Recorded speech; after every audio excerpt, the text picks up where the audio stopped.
Na saa kaswa Budumburam camp no minim de ewo hopote a de bia ye be sori na trese wo beti a etutu asem bi akoso wo ho wo be sori na etutu asem akoso ewo saa kaswa Budumburam camp na ende Nigeria for mienu ewu na asem ne asem bia it is very very sketchy in the sense we actually don't know what happened pote. Even the Nigerian authorities are a Budumburam camp. Womunim the AC pote, but we've gathered information from several sources. Now we are having a common point. Now common point no enamedebe bremo. Even the police, kase asem no womun sheda enim the AC pote. People don't actually know the AC pote because someone asem no involved that sebe enam so mankrofo mienu wuye no akwa akoye se gang in sensem. Na womu nipa bi eni ho a wo ba abont wa honim se sa gang kinsensem ne de asem si sa na ya na gang members no womu emba abonten bekasa nti asa womu no mu nim asem ne mu pa but womu mu nipa bi emba abonten emba mbeka nti no just some small here and there bi ayatete from the police, from the Nigerian authorities at ewo Budumburam ho, from journalists 1-2b and ayen mabono nini na one mafa common point am the story no bremo na the AC say na me di catch no yakoye say asem no two groups womu sa two groups nini na Nigerian groups womu Budumburam ho na sa Nigerian groups no say occultic group o say gang o say then we don't know but they ask say and say wo ba bi che say wo say wo ko disrespect member ba ko bi of a group wo ba o ko disrespect member of a particular group ena say member of that group no wo den nsa kan wo ba no ena the other group no meaning say wo ba nso ni bibi was sa other group ni mu a but ye be fa ne sa into the other group enso ete asem no anyo mo de into sa branch ya ye ka ne ho asemi say wo pie say wo kwa akoto ade e wo store ena the other group members no wo mo ekoto chi no e wo store ni mu ho na wo mo koto chi no wo store ni mu abrante ni hu say group no aba abeto achi no wo store ni mu na wo dwane ko share store ni mu ena wo mo twi ni pie free store ni mu ende ebro wo mo bono ma enye easy ema eho ye bono ma wo fall unconscious nti eyo mo say abrante newu ena trese wo mo edwane ye because wo mo hu say wo mo abona ma trese abrante no wa fall unconscious nti wo mo edwane nti eho ne Russia abrante no call hospital ba abrante no kra yinyanti ye say wewu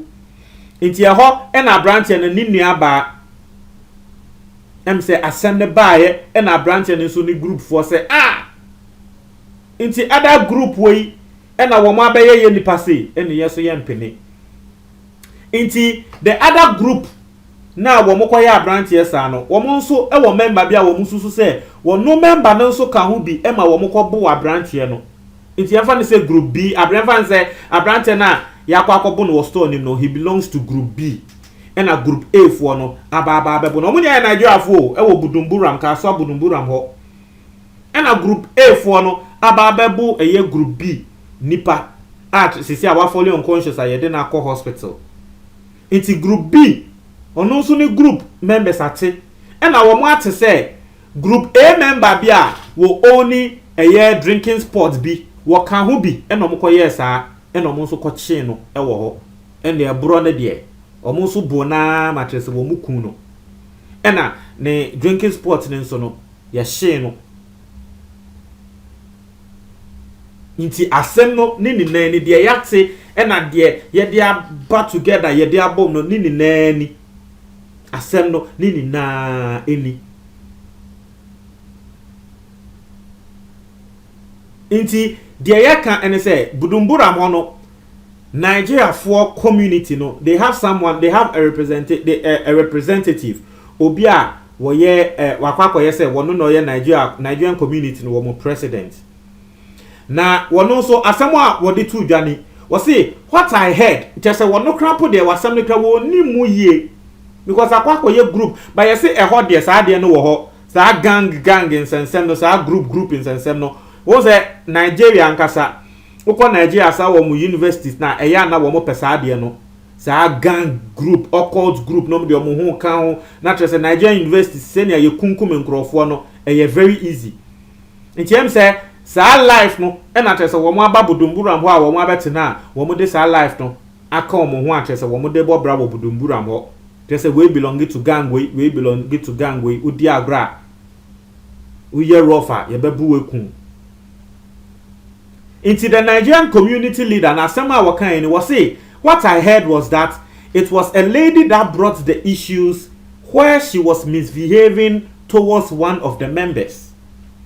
Was say it is something that is very painful. Into what as I say ya so wo mo Nigeria fo a wo mo ti Budumbura ho a sebe wo mo aware e wo Ghana e wo mo japade wo mo aye japade wo Ghana no nkrofobia wo mu ne hwe if Nigeria ho aba betina wo mo nchen wo Budumbura mo wo mo say Nigeria fo din me sure say wa what story we asem a wo kind say adan na Nigeria fo kra etesa inti Nigerian leader na wo community ho den kra na asem ne ya because o say senior asem no akwa no sisia na asem Nigeria fo din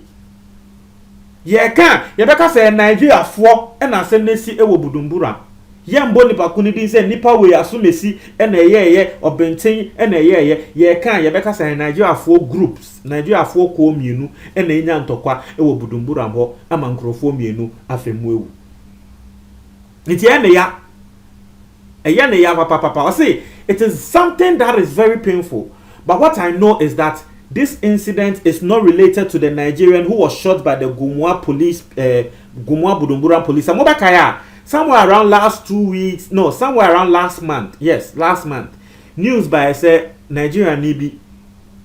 aposifo akwa koboni dia e was Budumbura camp Emma Nigeria for the bufuo eco police station ho ebe emse munya mokai into the leader na can say asem way there it is not related to Asem because nan crofo speculate once Asem na ba no be ni Asem ni mu pote it nan crofo speculate say oh ebia away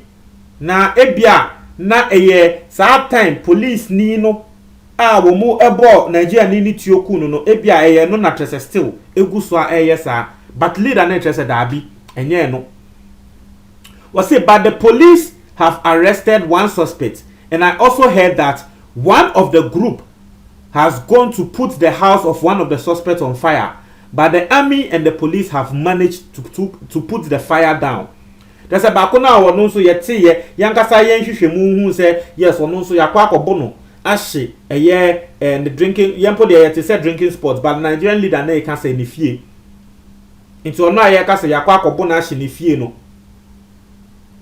or can say yes posifo alcohol akwa kodum jano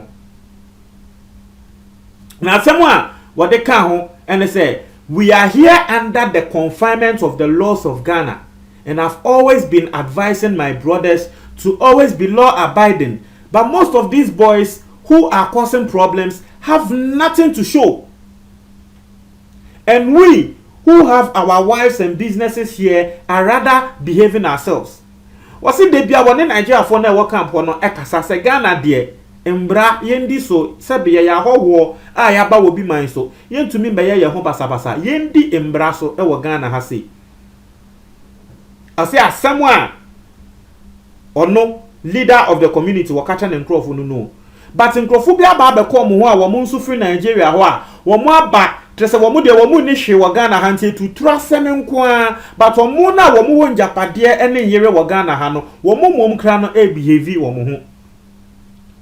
It was say, I am telling the government, I will help them to fish out these bad boys. Was say, what country, because of person, yes, yen say Nigeria for the ewo honinti, what country abine say, what no leader no, what be boa na abine no achi, yes, and Nigeria for no, what mudi to trust them one.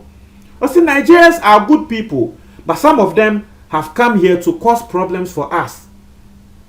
Namifa we fame, se munya mobekaya, last year, one of the biggest issues in the world and now on the African continent now a xenophobic attacks now na Nigeria for wɔn attack for other foreign nationals wɔn yɛ Africans. Now so what last year xenophobic attack there every year is see was South Africa, but last year there no what actually triggered it and they say near say Nigeria phobia just say etutura sem wɔn akɔ pie wɔ South Africa hɔ a wɔn tɔn ndurobɔne ɛma South Africa nkɔla no nti South Africa nkɔla ne ni abɛsɛ yɛ because na Nigeria foɔ ebi mu ɛtontɔn ndurobɔne ama wɔn nti South Africa foɔ hyɛ aseɛ sɛ saa Nigeria foɔ no wɔn ne wɔn ntɔkwa ɛma ɛnam so ɛma ɛm sɛ South Africa ni bi wuyɛ nti South Africa foɔ ne di ebufuo. So you see behind the whole xenophobic attacks na ɛbaayɛ no. Now there was an underlying effect and they say some bad people from Nigeria akwa kopie or South Africa womuto ndrobone a yeka South Africa ni eka se mo nto ndrobone no ono akwa kokun South Africa ni no waka obi man so asanso akwa kokun nipako ne man sorry nipako no nti ene ma South Africa for sorry ye etia Nigeria for esanso ebi mu so edi omohuji mu asebe wo mu ana emfata se yebe yo mo bone kra no yede bone no eba be kan wo mo. So that was how last year's xenophobic attack started. Enti the Nigerian leader, community leader no Budumbura mo no wono so ka se eye ne ya pa asem ne ya asem bi eye ne ya na me dear I don't understand why will you go to someone's country and be behaving like this and that see yebeka say yensake you see yebeka say Nigeria for etutu asem ne do so nti ye pa me mo fi Budumbura ho na it will turn a different matter. But ebia na nkrofo 1-2 bi pe e na say Nigeria for ni din o